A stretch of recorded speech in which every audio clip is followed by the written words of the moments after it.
Okay. Epistemology 104. What is the technique? How are we actually going to do some sharp NLP style epistemology? What is the method I can use, and what is the method I can teach my kids? How can I go and take this immediately and put it to work? I want a method. You've been talking way too much. We want action. We want results. Okay, a method. There are several. A method that I use quite a bit, and I like using quite a bit, is a numerical calibrating technique. And this has to work really in two ways. You've got to learn how to do it internally, which is definitely sort of more of the work, more of the inner development work, and you do it as a challenge or a query. So if someone says, there's this thing, and I think this is so, and you should you should really look at this, and maybe you want to buy some of it. And I think this is great stuff. It's phenomenal stuff. It's the best stuff of its type I've ever seen. Absolutely amazing. Love it. Incredible. I bought some for me, and you should buy some for you, and everybody should buy some for everybody. Best thing since 1 ounce solid gold coins and sliced bread. Yeah, sounds good. Now, most people, when they're presented with something like that, what's the comeback? How do you challenge that, or how do you test that idea in a way that retains rapport? So you're saying, very important if you want to do something. Obviously, if you're in a courtroom and you've got somebody who you've got permission to cross-examine as a hostile witness, that can be a whole approach. And actually, there's this guy that I met once, briefly, and he was a prosecutor for a northeastern state. I have to say, one of the most disagreeable people I've even thought about having a conversation with, because this guy did not know the difference between a discussion, a conversation, and an interrogation. So when he sat down to talk, where his head was screwed on, and his head was probably screwed on right. Context-free frame, remember the context-free frame from a while back? Can you imagine, or can you think of a context in which that type of behavior might be useful? Sure.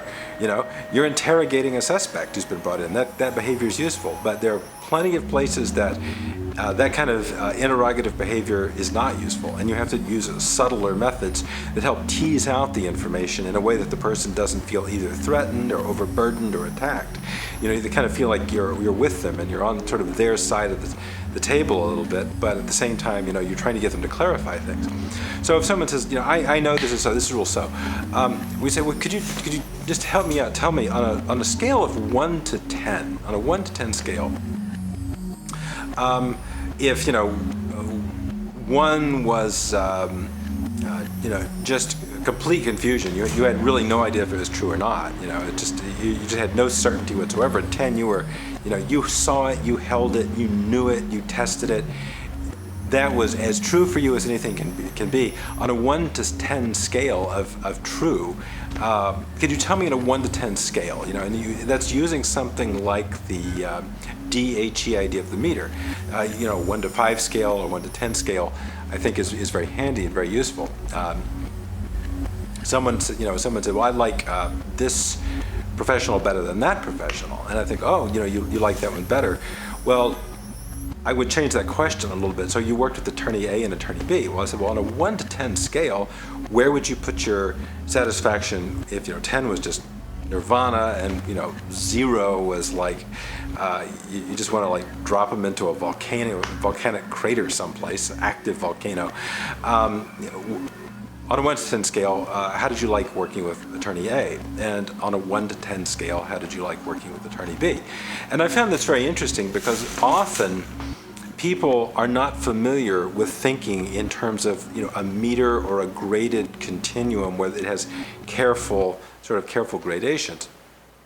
So use that 1 to 10 scale quite a bit. I think it's quite handy, and you could use other forms of scaling if you can get people to go with that. Sometimes if it's a little sort of a simpler topic, like a 1 to 5 scale will tend to work, and you could, if it's just sort of joshing with somebody, get on their wavelength. If you're not sure they're, bullshitting you or not, say, well, come on, man, if 1 was total bullshit, and 5 was, you could swear on a Bible, where does that really fit in there? And then that sort of gets them to go inside and do a transderivational search as to where they fit with that. Often that's where a lot of body language and facial expression and stuff is. You could say, well, as a 1, come on, man, a 1 was just, you're just feeding me a line, right? And you can see it sort of calibrate what comes up when you bring that up, and and if 5 is where you are serious as a heart attack,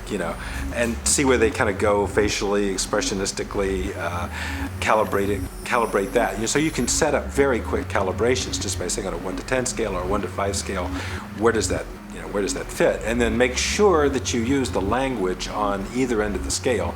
You don't just say on a 1 to 10 scale. You say a 1 to 10 scale, and if a 1 is, and then give them something that that they can kind of calibrate to, and they can connect to.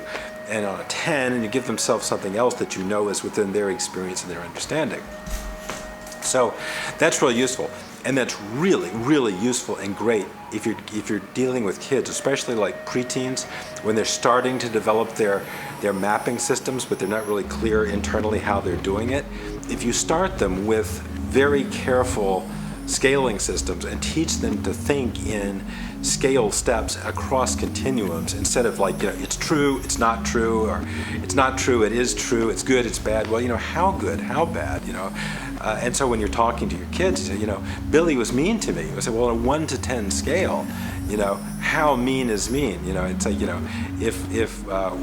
if 1 was he threw a marshmallow and bounced it up your forehead, and 10 was, he came and punched you hard in the face with a set of brass knuckles, or whatever the kid would understand.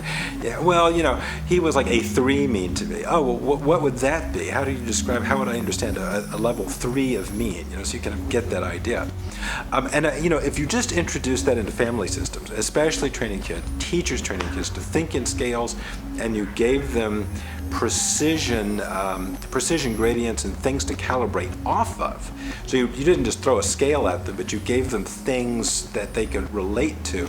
Then you're starting to build in really strong epistemic senses early in life, when they can then start calibrating everything else to those. They start having sort of a system, like a slide rule. If you ever use slide rules, back in the day when we had analog computers, they were called slide rules, using logarithmic scales. You know what I'm talking about. That's before we had chips.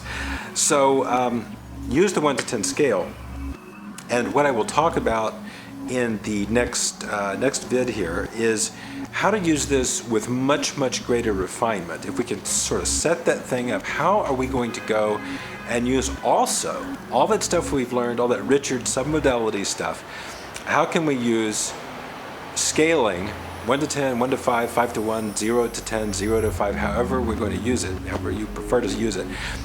And then we go in and we start doing very careful click calibration across submodality changes in auditory, especially internal voice, auditory digital, other tones or sounds we might be hearing, the way we generate images, body feelings, even I think olfaction and taste at extreme ends, something really smells wrong about that, and you often hear that like olfactory and taste markers start coming in at the sort of far ends of these scales. That just left a weird taste in my mouth. I wasn't really sure what that was all about.